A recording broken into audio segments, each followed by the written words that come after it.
right, everybody, welcome to the Home Service Pro podcast. I'm very excited to have Don Torshot with us from basements to rough home inspections. Don, welcome to the show.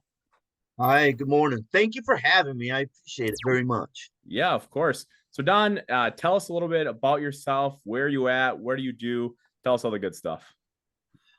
Wow, I live in Rochester Hills, Michigan. We're about maybe 15, 18 miles north of Detroit. Okay. I am a home inspector.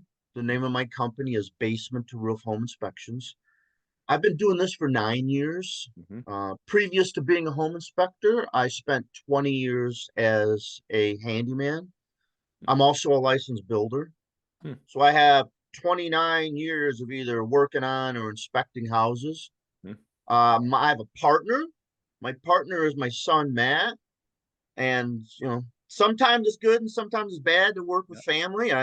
Problem is I can't fire him. So, Yeah.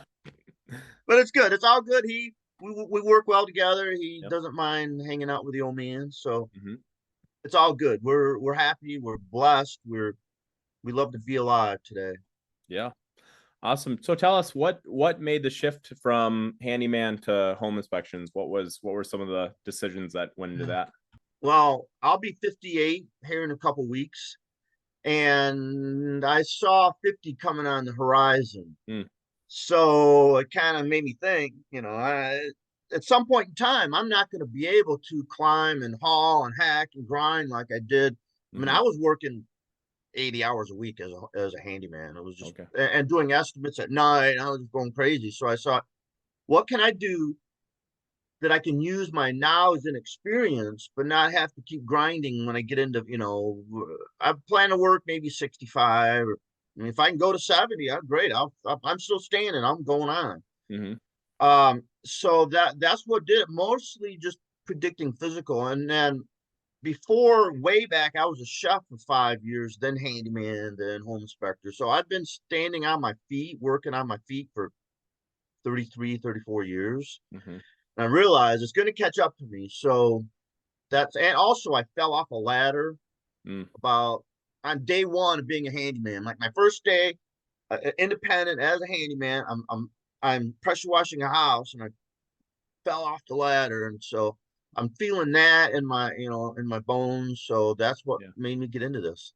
Yeah, that's not a good start to the handyman world. But yeah, Don, and a lot of handymen that we talk to, the struggle that I see over and over is what you're kind of finding. Like it's hard to scale it. You find yourself working really long hours or working really late at night. And the truth of it is that craftsmanship is really challenging to scale. It's hard to scale something when it takes a very special, unique skill, and just reading up on you, I know you kind of take a common sense approach to things and to life. And it's like, sometimes handyman stuff is you really have to be able to think on your feet, really unique situations. You don't know what you're walking into. And so I'm always, I'm never surprised when I hear someone frustrated about the limitations that come with running a handyman business. It's so difficult to scale because it really depends on you, the owner and the person doing the work. It is. And here's the thing is this, and where do you go to school to do that? Right. Yeah. It's not like you go to Handyman University. There's something for somebody. Start that business, Handyman University. Yeah, right. Yeah. Because where do you go to learn that? What, your dad? And then what if your dad didn't teach you that? And then Uncle Bob or Grandpa or whatever, Cousin Joe. I mean, how do you learn that kind of stuff? Yeah. I was fortunate. I worked for a guy for 3 years. And I said, wait a minute. This isn't brain surgery. It's not like he's teaching me how to cut into someone's head. I mean, I can do this on my own. So I was there with him for 3 years. And then I went off on my own. And the day one on my own, that's when I fell off the ladder on day one on my own. And, I'll tell you what, here's what's happened is this, is I had the ladder up against the house and I was pressure washing and I fell, right? And the people in the house was eating dinner. And I fell like right behind their dining room table. And I came down. I'm laying there like this, and they come out like, we'll get an ambulance. And I said, listen, I don't have health insurance. Yeah. I'm not paying an ambulance $3,000 to take me 2 miles. It's not going to happen. Right. So I just kind of got up. They called my wife and I hobbled into the hospital and got sewn up. And the next day I was back on the job. Wow. You have to be. I mean, if you're self-employed, You don't get, I get a comp day or get a sick day. Yeah. Don't happen. You're getting work or you're not getting paid. So Right. that's what that's what happened to me. Yeah, I've fortunately in our business I've never fallen off a ladder, but I do remember when when it was just me in the business, and I actually had like a minor surgery, right? Not a big deal, you know, in and out, but I wasn't supposed to lift more than 50 pounds. Or no, it was something really small. I wasn't supposed to be lifting stuff. And part of us with our reoccurring services, we deliver softener salt here in Minnesota. Oh, So I've got these clients, you know, and yeah. it's just me, you know, you're a solopreneur here. And I remember taking the softener salt bags in the back of my truck, and I would put them into little pails. And because I could walk all I wanted, but I couldn't lift in it Yeah. because it would, you know, it hurt to lift that after that surgery. So yeah, Yeah. you got to do what you have to do. And those are the things that people on the outside, they don't see that side of being an entrepreneur. They don't see Oh, there's not an option here. Like, you have to do it. You know, there's no other option. Like, you got to do it. I know, I agree. And here's the thing. For everybody out there punching the clock, ding ding with the clock, hey, love it. It's great. But here's the problem. Your boss, and it's easy to think, well, I'm getting so many hours, I'm getting Mhm. paid so much, and blah, blah, blah. But the problem is that your boss is working 4 or 5 hours after you leave and Mhm. punch clock. And that's the thing about being self-employed is there's no one behind you. There's Mhm. no HR. You got 3 or 4 hats on your head. You Yep. trying to keeping all the plates in the air and floating Yeah. and everything. It's I hard, see. and also, like you said, it's hard to scale a service business because here's the thing: people like if I work like all my work as a handyman was all like repeat and referral. Mm. I didn't advertise. I didn't even have a website, Mhm. so they're expecting Don to show up, and when I have Joe show up, they're like, "Wait, and who's this guy here?" Yeah. We're expecting Don too. Right. Yeah, because on that level, they're hiring you personally because of your craftsmanship. You know, yeah, it's not Oh, as easy. Are you finding that in the home inspection world, working with your son, is that not as, you know, are they not as picky about who shows up? well, once they hear he's my son, I have had people like I've worked for them and they bought a different house down the Mhm. road, and they're like, "Well, I can't do it, but my partner Matt can." And they're like, "Hey, who's your partner, Matt?" Mhm. And I said, Mhm. "Well, he's my son." Okay, all right, Sure. we'll take it. Yeah. Because I tell him because he grew up with me in my handyman business, Mm. and he went and got himself a business management degree. And well, the thing is, I'm still managing. He's working, so I'm still doing all the managing, but um I haven't really had a problem with that because of him being my Mhm. son, and we've been working together for about 6 years, so everyone's seen him, everyone, and when you read our reviews, you see Don and Matt in our reviews. People read our reviews. Mhm. They it's okay, I got 2 people, I see Don and Matt, so then all right, then it helps them to accept him because he's been reviewed. People are talking about him, and he knows he's my son. So Sure. I haven't really had a hard time with that with him. But like I said, if I had someone else, and I don't like putting my name on other people's work. Mhm. And and you can do that. And here's a problem: it's very easy in a service business to hire all kinds of people and get all this business and going on. But the problem is this: you lose contact, you lose that personal connection when people know I'm dealing with the big Kahuna, Mhm. and it makes a difference in a business. And it's just, especially with like home inspections. If you think about it, I walk into a house I've never set eyes upon. I have 2 to 3 hours to tell people everything possible about this house. Mm. So, and if you think about also a house, how many nooks and crannies are there in a house? I mean, Mhm. attics and crawl spaces and basements and all the different ins and outs. And I find myself peeking in the little tiny corners of things that I find stuff. So if I have someone who's not as diligent, not as invested, Right. I mean, let alone finding these days anyone willing to work in the first place. I mean, Mhm. it's not as hard, and so that's why I would honestly rather make less money and have less frustration. Mhm. And for me, I have this term I coined in my head about 20 years ago, and I call it mental money. Mental money. Mm. The lack of frustration, I can take a little bit more, a little less money. More frustration, more money. And it's kind of commensurate between Mhm. frustration, money. I try to find that balance to where if I'm not making enough and I'm frustrated, then I'm not digging it. Yeah. So that's kind of the balance I try to find. It is that is I mean if I and like in the inspection business, if I have to drive an hour to inspect a piece of crap house, then it's hard, and they're little, and it takes more time to do the house too. Right. I talk to so many people that are frustrated in their business. Like when you really pull back the layers of the onion, they're frustrated. And one thing that I've really found is exactly what you just touched on, Don, is if there's a high profit margin, they're fine because Yeah. the money's worth it. I'm getting paid enough to do this.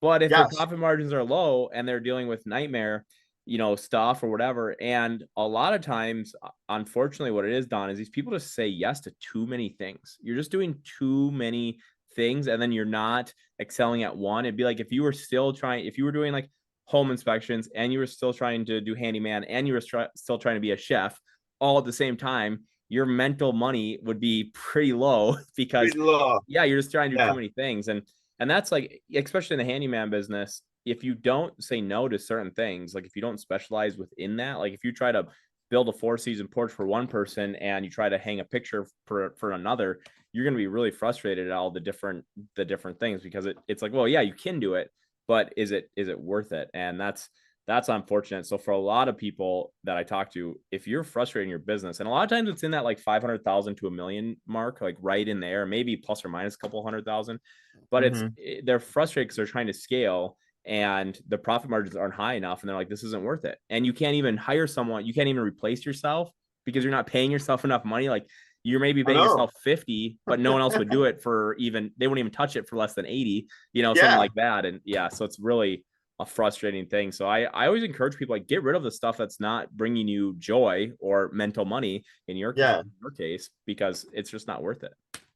No, I agree. And there's been a few times when I thought, man, just this last couple years, this last honestly 3.5 years, has Mm-hmm. been a real challenge. COVID, obviously COVID, Yeah. everything just went, and then right now what's happening in the real estate market, and I'm sure everyone knows what a mess the real estate market is. Our business has dropped Mm. 30% Okay. because what's happening is a couple things happening. First of all, there's fewer houses for sale because let's say you have a 3% mortgage Mm-hmm. and you want to move up to a bigger house with a 7% mortgage, a bigger house that's overpriced with a 7% mortgage. Who's going to do that? Right. So everyone's sitting tight on a 3% mortgage for one thing, and they're not selling. And then also, interest rates are high, not historically high, but high for what we've seen in the last whatever 10 years or Mm-hmm. so. So when it's happening is this, you get people 20, 25, 26, 27 years old, right? Out of college, got a good job, say, hey, let's buy a house. And they've only seen and heard of the 2, 3, 4, 5% mortgages. They're not as interested. And this world is upside down. This world is on its head, spinning in a circle right now. So there's a whole lot of things going on where people's like, I don't know what's going to happen, and then people are like, well, what's going to happen in November with the election? I mean, there's a lot going on that people is kind of hunkered down in their basement with a blanket over their head, kind of. Right. So there's a lot happening, in the real estate market, uh, that's not exactly promising. Now, my thought is this: when things do break, whatever happens, whatever something has, whatever goes up will go down, what goes down goes up. I mean, life is cyclical. So once the condition, whatever, interest rates lower, price, whatever happens that changes things, I think I'm going to be going nuts for a Mm. couple of years of all the pent up desire. Do you even Mm-hmm. go back? Let's go back to 08, 9, 10 during recession. There's still some of that residual. There's some of the high interest rates and same prices. So once things become normal or sane or whatever normal or sane is, and if you can define that, Right. I think we're going to be going nuts for a couple of years. Okay. That's my hope. Yep. Right. Yeah. what are you doing down, like when you say business is down 30% as a business owner, like what are you doing to combat that?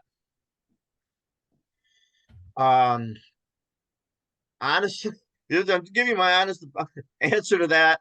Not a whole lot because I'm not minding it. I mean, we're making like between the two of us, we'll probably our gross receipts this year about 300, maybe three and a quarter, something like Sure. that. So I'm okay where I'm making, I'm Hmm. getting by and paying myself halfway decent. Yep. Um, and I see, actually, I'm 58 right now. I will inherit enough paid for investment property within the next maybe 5 years so that I honestly won't have to work at that point. Sure. So I'm just kind of getting by and because I had ground, I was a handyman and even when things were better as a home inspector, I've been grinding for a lot, 6 days a week, Hmm. 10, 12-hour days for a long time. So part of me is like, Yeah. not so bad. The overgrown hedges are getting cut, Yep. the paint, the house is getting painted, because for 20 years when I put my truck in the driveway and the park, tools weren't going on. I wasn't working on my house. Right. So The plumber's I'm the pipes guy, leak, as they say. I'm the guy with the plumber with the leaking pipes and, Yep. and because I've just been plumbing all day. So Right. I'm doing a little bit of that. I'm catching up on some education Mm. because to maintain my certification as a home inspector, I have to do 20 hours a year of continuing education. So I'm doing Sure. that. Yep. And then also, one thing I'm doing is I'm in the process of building a um, real estate investing company. Okay. I'm taking all the knowledge from doing handyman work, from the home inspections, my contacts with realtors, Hmm. and my current project now is I am building a real estate investing company, Awesome. and that's what I'm working on right now. Is a little bit on my time so that eventually, as I don't have to work, but I mean, I'll be, let's say 60, 62, 63, something like that. I have no desire to sit and watch Gomer Pyle all day. So I'm going to be Mhm. out working and grinding and doing my thing. And, I don't golf. I don't have the patience for golf. I can fish, but I just plunk a worm out there with a bobber. But I mean, my goal is to work until I just kind of plunk over. Now, maybe retired for me, my vision of retirement is like working 30 hours a week or something like that. Yeah. 40 Right. hours. If I could work 40 hours a week, that'd be woohoo. I'm retired. you know?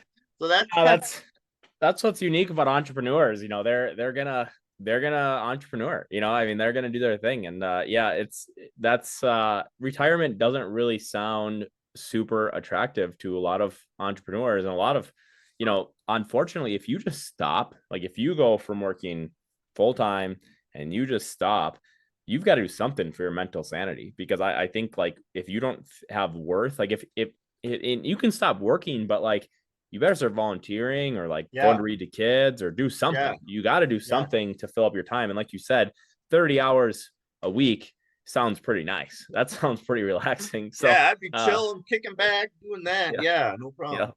Well, that just attests to your work ethic. That's, yeah, I agree. Like when I sit around and I'm supposed to be on paternity leave or whatever right now. My wife and I are overdue for it by a few days, and I'm like, I don't really want to sit around and do nothing.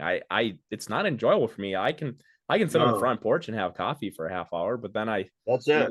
the hedges need to Yeah. be trimmed and let's go. So, And well, here's what happens to me is I have a clock in my head. It goes mm, tick, tick, tick, tick. And what's happening, I'll get like 15, 30 minutes, 40, and if I've been productive in the last half hour, 45 minutes, it hurts. If I go on vacation, I can chill, but here's what happens to me. Like the day before we start to leave, right? Let's say for on vacation, we're leaving Sunday. Come Saturday, my brain starts like, okay, getting back to work. Let's go. Get back to yep, work. My wife is like, come on, you got one more day. You enjoy yourself. I am. I'm enjoying yep, myself fine. I'm getting back to work. yep, It's hard to just call it, and it takes me like if I could say I go on vacation, I'm a beach dude. I like to beach myself with a little margarita with the umbrella in it. yep.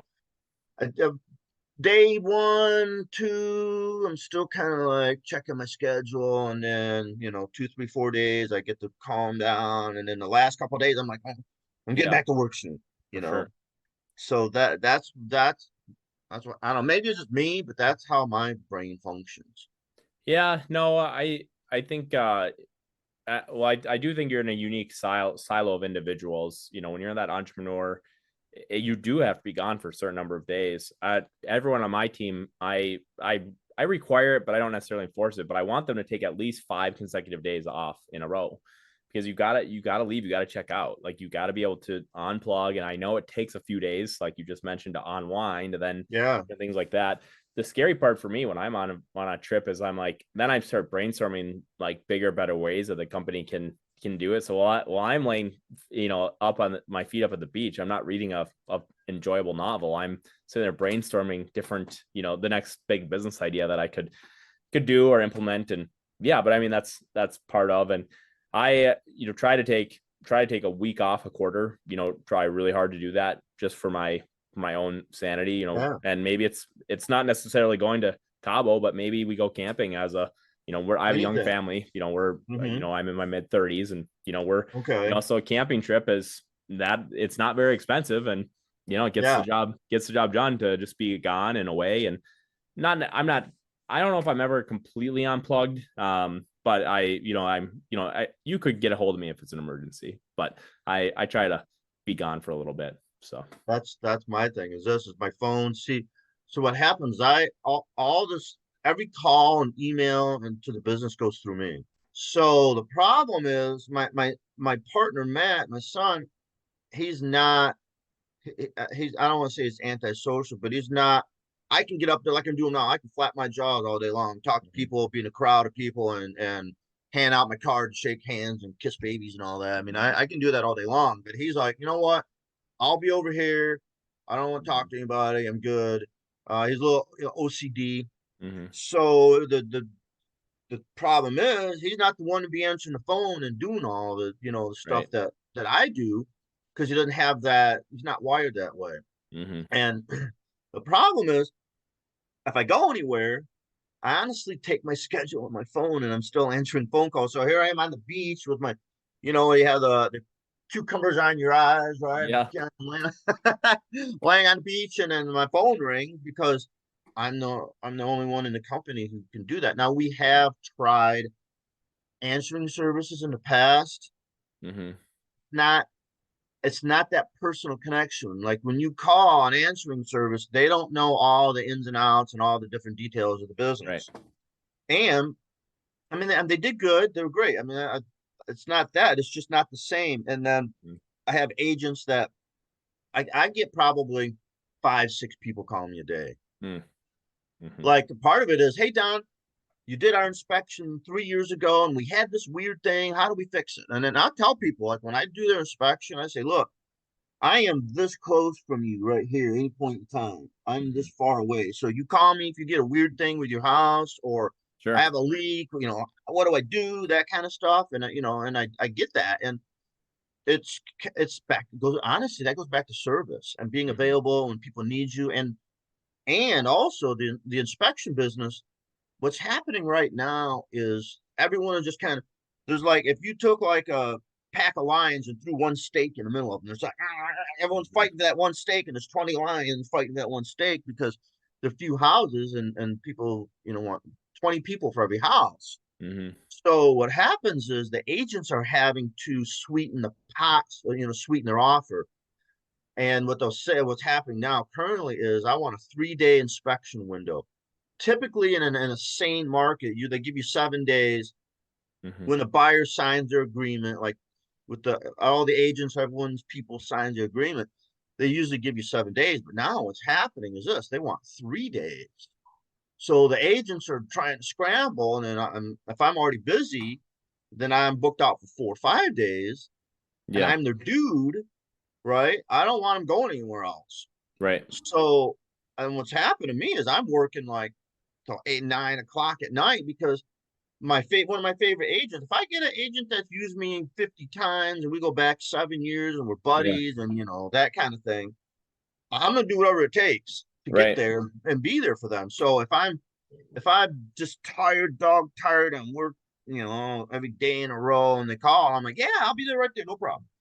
Because it takes and also in the service industry, we're selling service. I mean, and part of service is being there and being available and being dependable and meeting their needs, because like I said, they could find someone else. I mean, if people look at our reviews, they rarely go past just that, because we have some stellar reviews. So that's good. And I have some great relationships. I'm really big on interpersonal relationships. And one of the things I learned in business is you have clients and then you have customers. Clients and customers. The customer is the one-off person who does the inspection.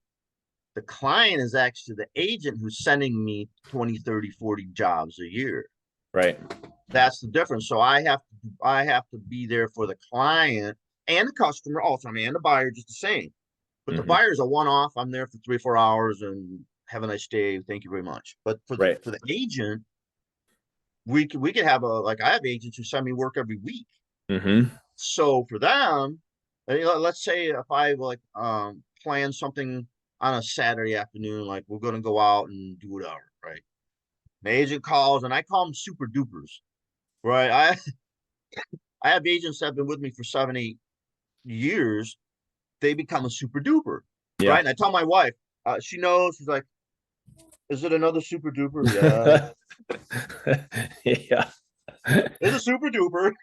Right. So when super dupers call, I'm there. I don't care if I'm going to get brain surgery, I'll stop that to go do the super duper, because it's that relationship. They're the client, and I'm constantly have that relationship. Right. For sure.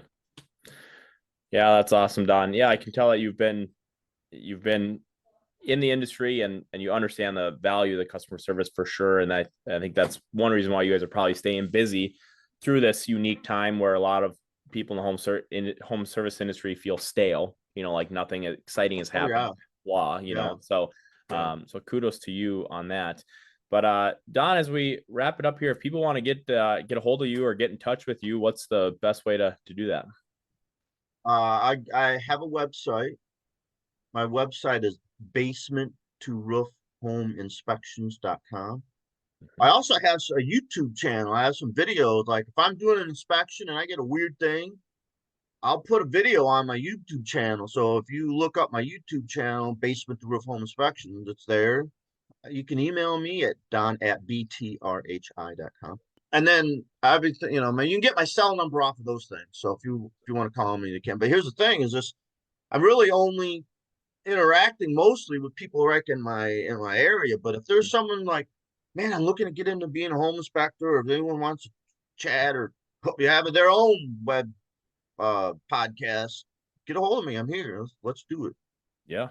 Awesome. Well, that is Don Torsha of Basement to Roof Home Inspections. Don, thank you so much for sharing a little bit about your journey today. You're welcome. It was a pleasure. Thank you for asking me. You bet.